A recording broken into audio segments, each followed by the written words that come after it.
ഇപ്പോഴുള്ള സൗഹൃദങ്ങൾ ബ്രദറിനെ വിളിക്കുന്നു, അമ്മയെ വിളിക്കുന്നു, അതെ അതെ അതെ അച്ഛനെ വിളിക്കുന്നു. ഈ കോളുകളൊക്കെ ചെല്ലുമ്പോഴും ഗീതു റൂമിലിരിക്കുക ഇത് കേട്ടോണ്ട് അതെ അതെ എപ്പോഴെങ്കിലും ഒക്കെ എനിക്കെൻ്റെ ചേട്ടൻ വേണം, ആ, എനിക്കെൻ്റെ അമ്മ വേണം, ഈ ഒരു വാത്സല്യം വേണം എന്നൊക്കെ തോന്നി തോന്നിയിട്ടുണ്ട്. വിഷമിച്ചിരുന്ന നിമിഷമുണ്ടോ?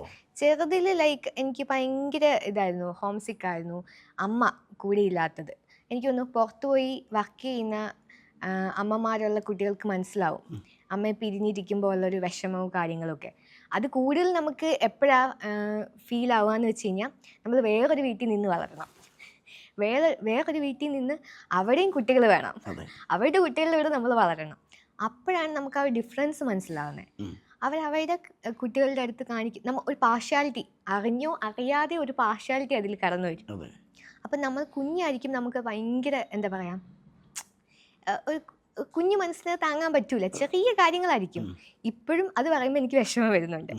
കാരണം എൻ്റെ ഒരു ട്രോമ, ചൈൽഡ്ഹുഡ് ട്രോമയാണ് ഈ പാർഷ്യാലിറ്റി എന്ന് പറയുന്ന സംഭവം. അതായത് ഇപ്പം ഞാൻ എൻ്റെ ആൻറ്റിയുടെ ഒക്കെ വീട്ടിൽ നിന്നാണ് വളർന്നത്. അപ്പോൾ അവിടെ ആൻറ്റിക്കൊരു മോനുണ്ട്, എന്നെക്കാട്ടിലും ഒരു 4 വയസ്സ് നേരം, എൻ്റെ കസിനാണേ. അപ്പം അവർക്ക് അവരുടെ അടുത്തുള്ളൊരു അപ്രോച്ച്, ഇപ്പോൾ ഫുഡിൻ്റെ കാര്യത്തിലായിക്കോട്ടെ, അവരെ മാറ്റി നിർത്തി ഫുഡ് കൊടുക്കുന്നു. അപ്പം നമ്മളത് കാണുന്നു. അപ്പം നമ്മുടെ പേരൻസ് നമ്മുടെ കൂടെ ഇല്ല.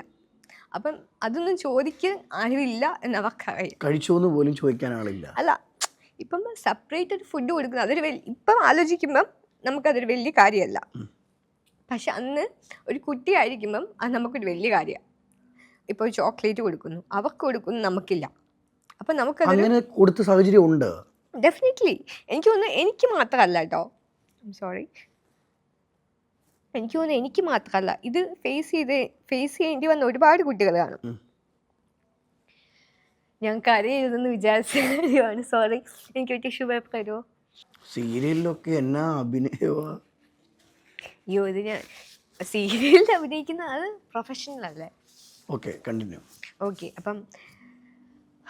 അപ്പം അങ്ങനത്തെ സിറ്റുവേഷൻസ് ഒരുപാട് ഫേസ് ചെയ്തിട്ടുണ്ട്. ഇന്ന് ആലോചിക്കുമ്പോൾ ലൈക്ക് എപ്പോഴും നോക്കിയാലും അവരെക്കാട്ടിലും ഒരു പടി ഉയർന്ന നിലയിലാണ് ഇപ്പം. ഒരു പടി എന്നല്ല, ഒരുപാട് മെച്ചപ്പെട്ട ജീവിതത്തിലാണ് ഞാനിപ്പോൾ ഉള്ളത്. അതും എനിക്ക് കിട്ടിയിരിക്കുന്ന ഒരു ഫാമിലി ലൈഫ് എന്ന് പറഞ്ഞു കഴിഞ്ഞാൽ the best I can ever. അത്രയും നല്ലൊരു ഫാമിലിയാണ് എനിക്കിപ്പോൾ ഉള്ളത്. പക്ഷെ അന്നത്തെ സമയത്ത് ഇപ്പം എയർപോർട്ടിൽ പോവാം ഫോർ എക്സാമ്പിൾ, പിള്ളേരെ സംബന്ധിച്ച് നമുക്ക് ഭയങ്കര ഒരു എക്സൈറ്റ്മെൻ്റ് ആണ് എയർപോർട്ടിൽ പോവാം. അപ്പം എന്താ പറയാം, എൻ്റെ അനിയന് അവനെ കൊണ്ടുപോകും, എന്നെ കൊണ്ടുപോകില്ല വീട്ടിൽ നിന്ന്. ലൈക്ക് ആൻറ്റിമാരായിരിക്കുമല്ലോ പോകുന്നത് പിക്ക് ചെയ്യാനായിട്ട്. അപ്പം ഞാൻ രാവിലെ എണീക്കും, ഇവരെ കാണത്തില്ല, ഇവർ പോയിട്ടുണ്ടാവും. അപ്പം ഞാൻ കരച്ചിൽ തുടങ്ങും. കാരണം നമ്മൾ ഒത്തിരി ആഗ്രഹിച്ച ചെറിയ കാര്യം അത് കിട്ടിയിട്ടില്ല. അതേപോലെ കാറിൻ്റെ സൈഡ് സീറ്റിലിരിക്കുക എവിടെയെങ്കിലും, ഏറ്റവും വലിയ ആഗ്രഹം. ശരിയാ. അപ്പം അത് ഇവനേ ഉള്ളൂ, നമുക്കില്ല.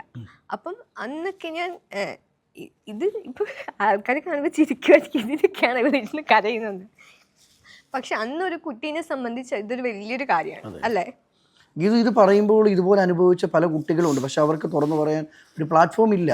അതെ അതെ, അതാണ് അതിൻ്റെ റിയാലിറ്റി. പിന്നെ വേറൊരു കാര്യം, ഇതൊന്നും അത്ര വലിയ കാര്യമല്ല എന്ന് എനിക്ക് വലുതായപ്പം മനസ്സിലായി. ലൈക്ക് നമ്മൾ വലുതായപ്പം ഇപ്പം എനിക്ക് മനസ്സിലായി ഇതൊന്നും ഒരു കാര്യമല്ല.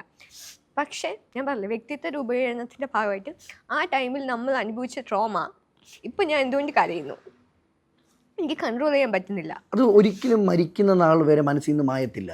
അതിന് വേറൊരു ടോപ്പിക് ഇട്ട് നോക്ക്, ഞാൻ സ്ട്രോങ് ആയിട്ട് നിന്ന് സംസാരിക്കുമായിരിക്കും. പക്ഷേ ഈ ഒരു പാർഷ്യാലിറ്റി കാര്യങ്ങൾ വരുമ്പം ഐ കാൺട്ട്. അത് നിസ്സാര കാര്യമാണ് എങ്കിൽ പോലും എനിക്ക് എന്താ പറയുക, കൺട്രോൾ ചെയ്യാൻ പറ്റുന്നില്ല. അത് ഫോർ എവർ ഞാൻ മരിക്കുന്നവരെ എനിക്ക് ആ ഒരു പ്രശ്നം ഉണ്ടാവും. അതുകൊണ്ട് തന്നെ ഇപ്പം ചെറുതായിട്ട് ഞാൻ ഫേസ് ചെയ്യുന്ന പ്രശ്നം എന്ന് വെച്ച് കഴിഞ്ഞാൽ എൻ്റെ ഹസ്ബൻഡിൻ്റെ ഫാമിലി വരും. ഇതിൻ്റെ ഒരു ആഫ്റ്റർ എഫക്റ്റാണ് ഞാൻ പറഞ്ഞത്. ഹസ്ബൻഡിൻ്റെ ഫാമിലി വന്ന് നിൽക്കുമ്പം അവർ ഫോർ എ വീക്ക്, ഒരു വീക്കിലൊക്കെ വീട്ടിൽ വന്ന് നിൽക്കും. അപ്പം എന്തായാലും അവരുടെ മക്കളോട് ഒരു ചെറിയ കാണുമല്ലോ. എൻ്റെ മമ്മി വന്ന് നിന്നാൽ പോലും എൻ്റെ അടുത്ത് ഡെഫിനറ്റ്ലി കാണിക്കും. അത് നോർമലാണ്, അതെനിക്കറിയാം. പക്ഷെ എങ്കിലും കുറച്ച് ദിവസം അവർ നിന്ന് കഴിഞ്ഞ് നൂബിൻ്റെ അടുത്ത് കുറച്ച് കെയർ കൂടുതൽ കാണിക്കുമ്പോഴോ ചേട്ടൻ്റെ അടുത്ത് കൂടുതൽ കെയർ കാണിക്കുമ്പോഴോ എനിക്ക് പറ്റത്തില്ല.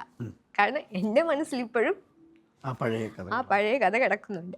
അപ്പം ഞാൻ പറയും എനിക്ക് ഞാൻ നൂബിൻ്റെ അടുത്ത് പറയും ഇവർ ഒത്തിരി ദിവസം നിന്ന് കഴിഞ്ഞാൽ എനിക്ക് പണിയാവും. കാരണം എനിക്ക് അവരുടെ അടുത്തൊന്നും പറയാൻ പറ്റില്ല, ഇല്ല. ഇതാ കാരണമെന്നും ഞാൻ പറഞ്ഞിട്ടില്ല. അപ്പം ഞാനത് മാനേജ് ചെയ്ത് അങ്ങ് പോവുക ചെയ്യുന്നത്. അപ്പം അങ്ങനത്തെ കുറച്ച് കാര്യങ്ങൾ. അപ്പം ഐ ക്യാൻ എന്താ പറയുന്നത്, അങ്ങനത്തെ കുറേ കുട്ടികളുടെ ഇപ്പം ഞാൻ ഈ പറഞ്ഞത് നിസ്സാര കാര്യമാണ് ഞാൻ, ഇതിലിട്ട് അപ്പുറം അനുഭവിച്ച കുട്ടികളുണ്ട് ഒരുപാട് പേര്. അപ്പം എനിക്ക് പറയാനുള്ളതെന്ന് വെച്ച് കഴിഞ്ഞാൽ എത്ര തിരക്കാണെന്നുണ്ടെങ്കിലും മക്കളെ ഇങ്ങനെ മാറ്റി നിർത്താതെ കഴിയുന്നതും കൂടെ നിർത്തി വളർത്താൻ നോക്കുക എന്നുള്ളതാണ് പറയാനുള്ളത്. ഇന്നും അനുഭവിക്കുന്നവരുണ്ട്. പിന്നെ ഡെഫിനറ്റ്ലി, കാരണം ഒരുപാട് പേരൻസ് ഇപ്പോൾ ബിസി അല്ല, അവർക്ക് അവരുടെ ജോലി കാര്യങ്ങളൊക്കെ ആയിട്ട് പോകുമ്പോൾ തിരക്ക് റിലേറ്റീവ്സിൻ്റെ അവരെ കുറ്റം പറയാൻ പറ്റില്ല. അവർ ഏൽപ്പിച്ചിട്ട് പോകുന്നത് അവരുടെ സഹോദരങ്ങളായിരിക്കും. അവരങ്ങനെ നോക്കുമെന്ന് വിചാരിച്ചിട്ടായിരിക്കും ഏൽപ്പിച്ചിട്ട് പോകുന്നത്. പക്ഷെ അതിൽ എത്ര പേര് നോക്കും, എങ്ങനെ നോക്കും എന്നുള്ളത് ഗ്യാരണ്ടീഡ് അല്ല. അത് മക്കളോട് തന്നെ ചോദിച്ച് മനസ്സിലാക്കണം.